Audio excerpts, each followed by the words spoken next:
Salam Bapak, Ibu, dan Saudara yang diberkati Tuhan. Kembali pada kesempatan ini,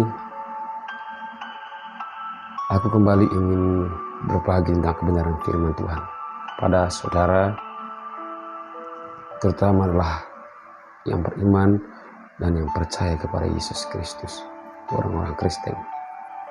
Saudara-saudaraku yang diberkati Tuhan dimanapun berada, saya harus mengakui bahwa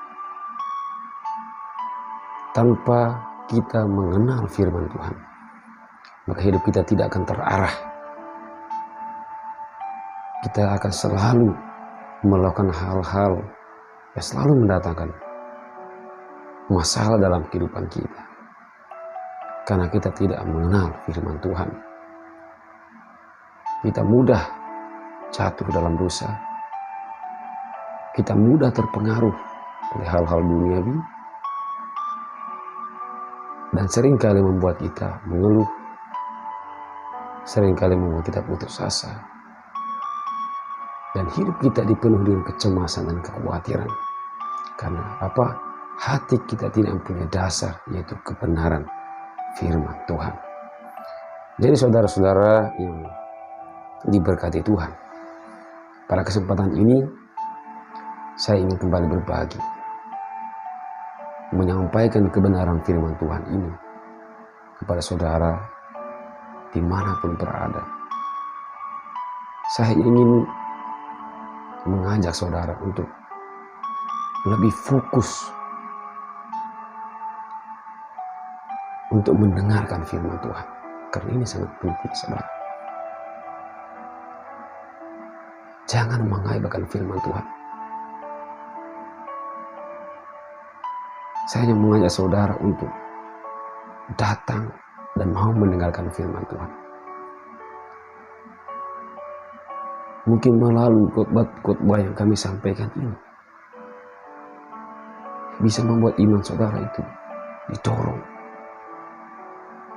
dan saudara semakin dalam mengenali firman Tuhan. Jadi ketika saudara tidak mendengarkan firman Tuhan, maka saudara tidak akan memperoleh keselamatan. Tapi saudara, karena kita memiliki iman percaya kepada Yesus Kristus, tentu kita mempunyai jaminan keselamatan kita, itu kehidupan kekal. Karena Yesus hadir ke dunia ini telah menderita dan mati di kayu salib untuk membebaskan kita dari dosa, dan memberikan jaminan kepada kita dengan kebangkitan, dengan kenaikannya di surga. Sehingga setiap orang yang percaya di dalam namanya itu tidak binasa, namun memperoleh hidup yang kekal. Jadi Tuhan menghendaki dan menginginkan kita sebagai anak-anak Allah untuk mendengarkan firman Tuhan, mengetahui kehendak Allah di dalam setiap pribadi kita. Jadi saudara-saudaraku, dalam pembahasan kali ini, saya ambil dari Matius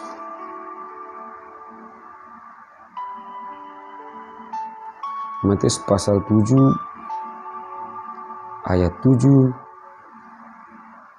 sampai dengan 8. Ini tentang hal pengabulan doa.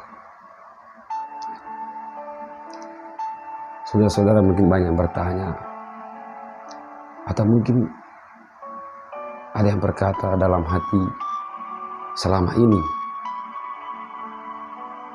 aduh, saya sudah berdoa beberapa kali, novena berapa kali, tapi Tuhan tidak mengabulkan doa saya.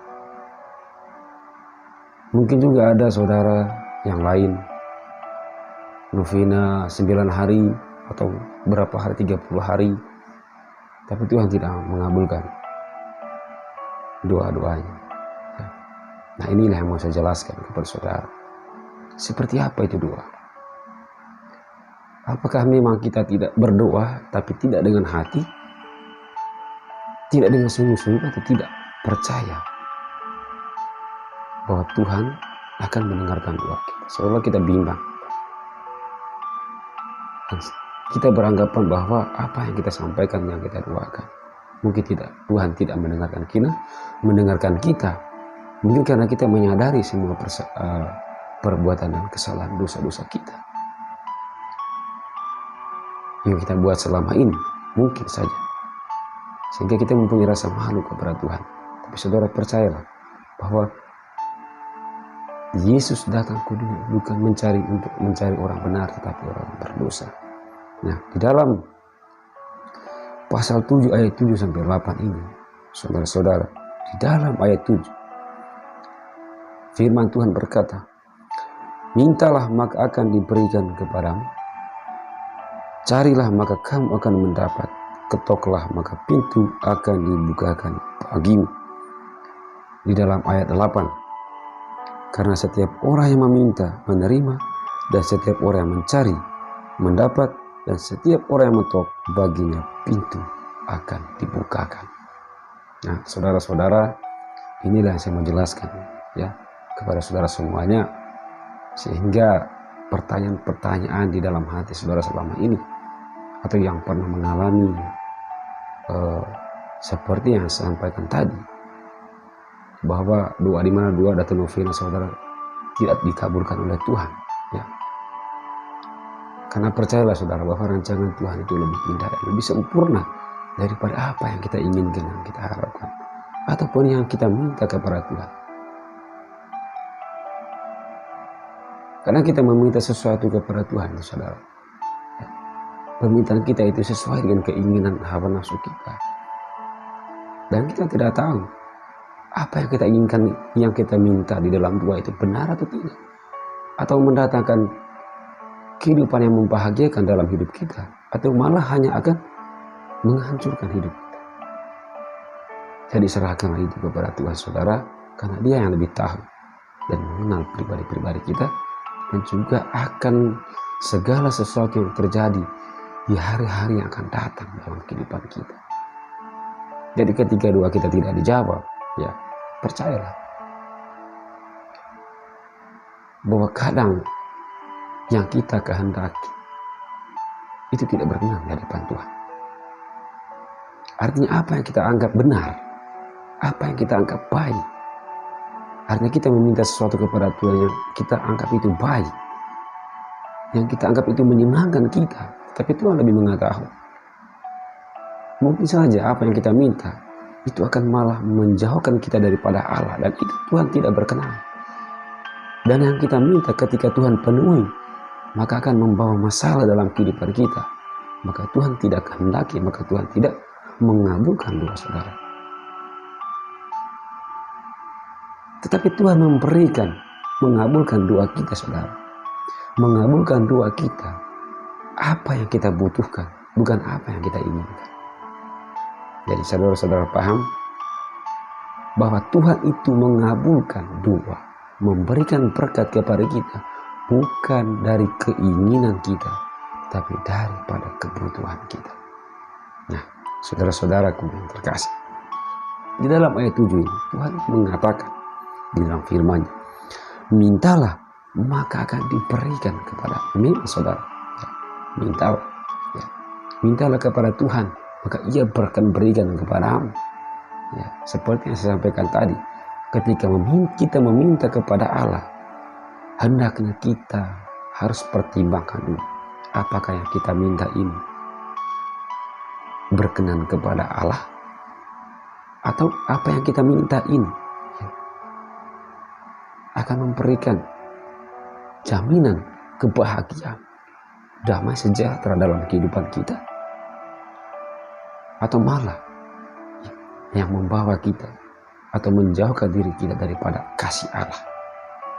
Ketika saudara meminta, ya, itu yang saya mau sampaikan kepada saudara. Nah, kemudian masih dalam ayat 7 saudara, "Carilah maka kamu akan mendapat."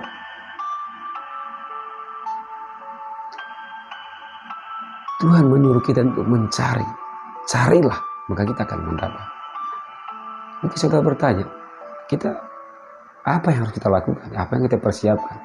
Kita mencari. Mencari kemana? Ya. Nah, saudara-saudara, banyak dari kalangan kita yang tidak paham atau yang bingung. Ya. Tuhan menyuruh kita untuk mencari jalannya, mencari kebenarannya. Di mana kita bisa mendapatkan kebenaran itu? Tentu di dalam firman-Nya yang tercatat di dalam Alkitab.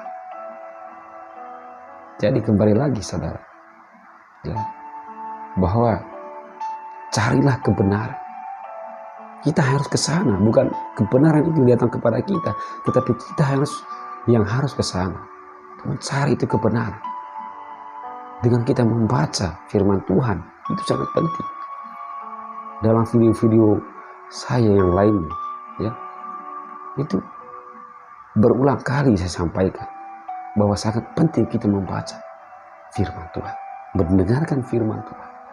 Membaca firman Tuhan itu kita membaca Alkitab, ya, membaca firman Tuhan dan mendengarkan firman Tuhan itu sangat penting bagi kita, itu mendengarkan khotbah-khotbah, ya, para hamba-hamba Tuhan, para murid-murid Yesus, ya. Di gereja kah, di persekutuan doa kah, kita mendengarkan firman Tuhan. Itu sangat penting, saudara. Jadi tidak cukup kalau kita hanya membaca firman Tuhan, kalau kita tidak mendengarkan firman Tuhan. Nah, jadi benar saudara-saudara, bahwa sangat penting kita membaca firman Tuhan dan mendengarkan firman Tuhan.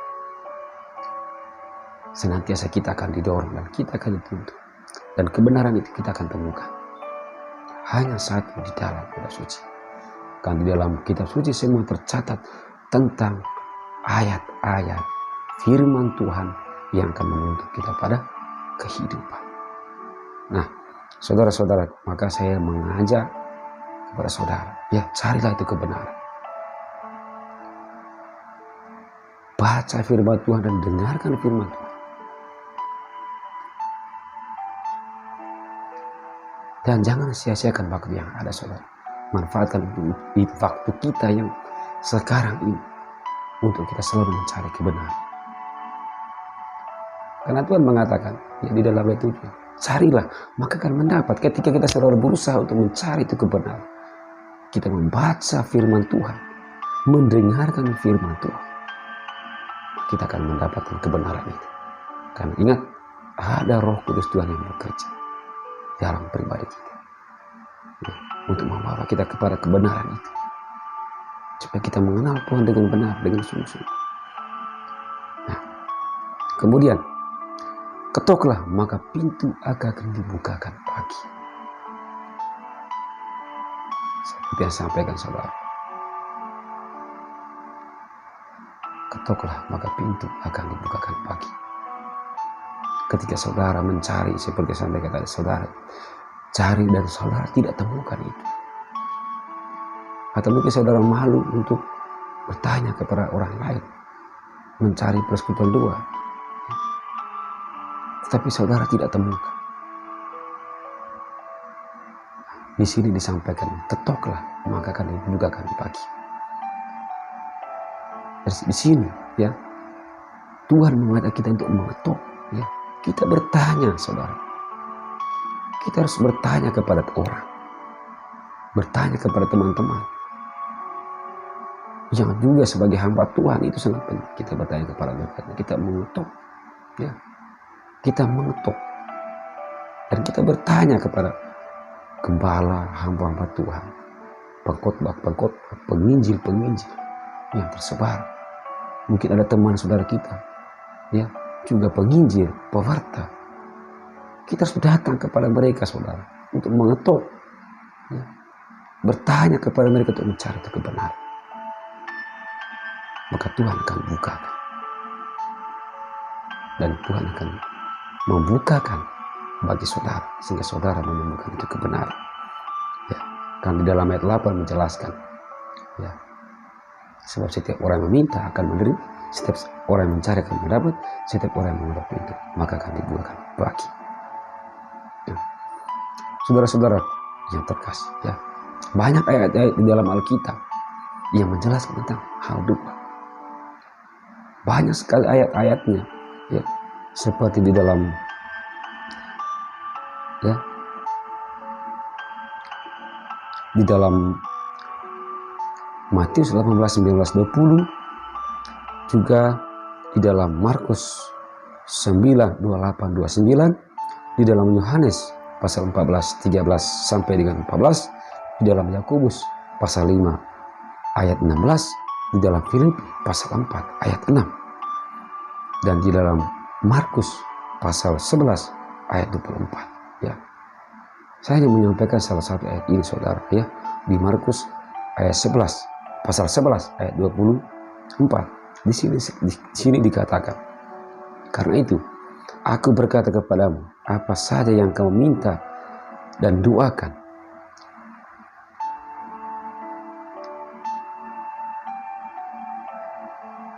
percayalah bahwa kamu telah menerimanya, maka hal itu akan diberikan kepadamu.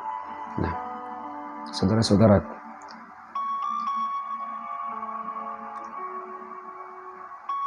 tentang hal doa juga itu disampaikan di dalam ayat Matius pasal 6 ayat 9 sampai dengan 13, itu di mana Tuhan Yesus itu mengajarkan kepada murid-murid dan kepada kita, yaitu doa Bapa kami. Itu doa yang sempurna. Tapi saudara-saudara, perlu kita paham, ya, bahwa di dalam kehidupan kita, di dalam proses perjalanan hidup kita, tentu karena campur tangan Tuhan yang selalu hadir dalam setiap hidup kita, yang selalu membawa kita pada kebenaran. Ya, namun seperti yang saya sampaikan tadi, bahwa mungkin saudara merasa atau mungkin saudara pernah mengalami bahwa doa-doa saudara tidak dikabulkan. Mungkin seringkali berulang kali saudara melakukan doa novena di gereja-gereja, tapi doa saudara tidak dikabulkan. Ya, seperti yang sampaikan saudara mungkin, ya.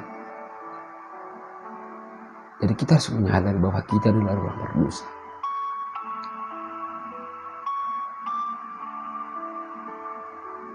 Kita harus menyadari, saudara. Jadi kita harus mengakui juga kesalahan dan dosa kita di hadapan Tuhan, supaya Tuhan mengampuni kita. Ya, karena ya, kita ambil dari Yesaya 59 pasal 59 ayat 1 dan sampai 2. Ya, di sini juga Tuhan mengatakan, saudara, sesungguhnya tangan Tuhan tidak kurang panjang untuk menyelamatkan, dan pendengarannya tidak kurang tajam untuk mendengar. Tetapi yang merupakan pemisah antara kamu dan Allahmu ialah segala kejahatanmu, dan yang membuat dia menyembunyikan diri terhadap kamu sehingga ia tidak mendengar ialah segala dosamu. Saudara-saudara, Tuhan itu berbalik mukanya, tidak mau lagi mendengarkan kita. Itu karena dosa-dosa kita yang begitu banyak yang kita lakukan dalam kehidupan ini. Dan kejahatan-kejahatan kita itu yang membuat pemisah. Itu yang memisahkan kita dari kasih Allah. Maka saya mengajak saudara, ya, ketika kita berdoa, kita harus menyadari semua salah dan dosa kita sebelum kita meminta kepada Tuhan. Saya menjelaskan ini kepada saudara semua yang diberkati oleh Tuhan. Sebelum kita berdoa dan meminta, ya mungkin itu salah satu yang saya mau bantu saudara. Salah satu ya, supaya doa kita itu dikabulkan, didengarkan oleh Tuhan. Sebelum kita meminta kepada Tuhan, kita harus mengaku dan menyadari semua kesalahan kita, dosa kita harus mengingat. Dan kita harus sadar akan hal itu, saudara. Kita harus merenungkan itu di hadapan Tuhan. Dan setelah itu kita meminta. Apa yang kita minta, mintalah kepada Allah. Dan jangan mengharapkan apa yang kamu minta itu akan terjadi dalam kehidupan. Tetapi serahkanlah doa itu kepada Allah. Karena Tuhan Allah lebih mengenal kamu. Dia tahu apa yang kamu butuhkan, bukan yang kamu inginkan. Ya. Memang saudara, kita harus meminta kepada Allah karena sesuai yang kita inginkan. Tapi Tuhan itu memberikan berkat kepada kita, yaitu kebutuhan kita, bukan keinginan kita. Nah, Jadi saudara-saudaraku yang terkasih dalam Tuhan Yesus, saudara-saudaraku dimanapun berada, semua apa yang saya sampaikan pada hari dalam video ini bisa bermanfaat dan menjadi berkat bagi saudara dimanapun berada.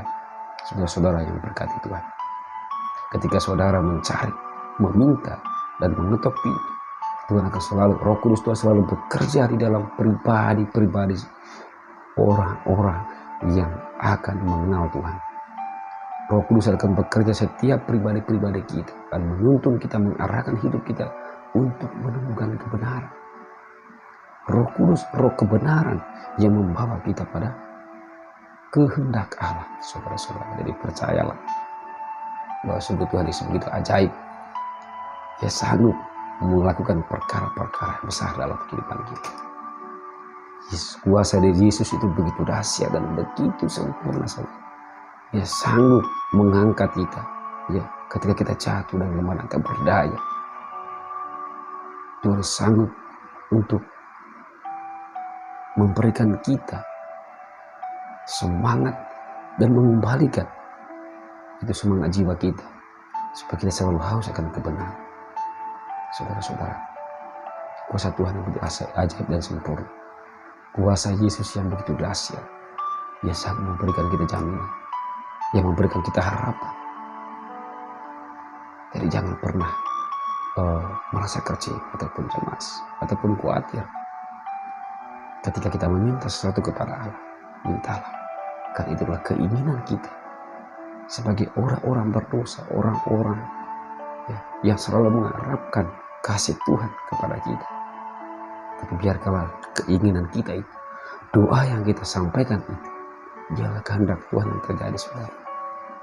Artinya jika keinginan kita itu tidak terjadi dalam kehidupan kita, berarti yang kita minta adalah hal sesuatu yang akan memisahkan kita dari Allah, atau yang menjauhkan diri kita daripada Allah, atau malah mendatangkan masalah dalam kehidupan kita. Karena tahu, Tuhan lebih tahu apa yang kita butuhkan dan perlukan dalam kehidupan kita. Jadi ketika kita meminta sesuatu kepada Allah, saudara, mencari, mengetuk, lakukanlah itu dengan sebaik mungkin di hadapan Tuhan. Mintalah, saudara, carilah. Tuhan akan membukakan jalan bagi saudara. Tuhan akan memberikan apa yang saudara perlukan dan butuhkan di setiap kehidupan saudara. Dan Tuhan akan menjamin itu semua. Jangan pernah takut, saudara. Jika saudara merasa malu datang di hadapan Tuhan karena saudara meninggalkan kesalahan dosa, itu adalah tindakan yang benar. Tuhan akan mengampuni dosa saudara. Karena Tuhan menghendaki setiap orang yang berbalik hatinya kepada kebenaran dan meninggalkan yang jahat. Jadi saudara-saudaraku yang diberkati oleh Tuhan, dimanapun berada, semoga penyampaian ini, firman Tuhan ini, sungguh menjadi berkat bagi saudara, sehingga saudara didorong dan dipimpin oleh Roh Kudus, sehingga saudara menemukan itu kebenaran, dan kebenaran itu yang akan membawa saudara kepada kemenangan dan kemerdekaan. Saudara-saudaraku, semoga pembahasan kali ini, perenungan kita pada kali ini, bisa membawa berkat bagi saudara dan juga bagi kita semua. Salam, Tuhan Yesus memberkati.